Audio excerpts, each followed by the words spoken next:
alliance. How do you see as a BJP? Anyone can join any party. It's an alliance. It is all electoral numbers which matters. At this point of time, the NDA strong stands steadfast to the people of Tamil Nadu. The people of Tamil Nadu deserve the vidial which the DMK had promised. Basically, a new rise is what the people of Tamil Nadu deserve and they need, and the NDA will promise that, and it will happen no matter what.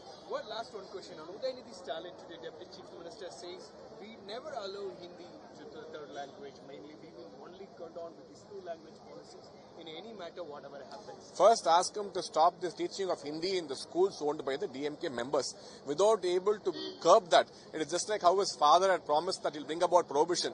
But out of the, if there are 10 liquor manufacturing units in Tamil Nadu, 8 are owned by DMK members.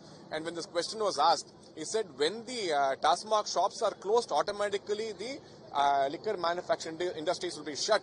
But what we saw, what happened in the future was that 10 rupees was collected by Sindhil Balaji for every bottle being sold, and the money was enriched by the DMK family and the members, and no good happened. Similarly, Hindi is being taught in almost every school owned by the DMK family members.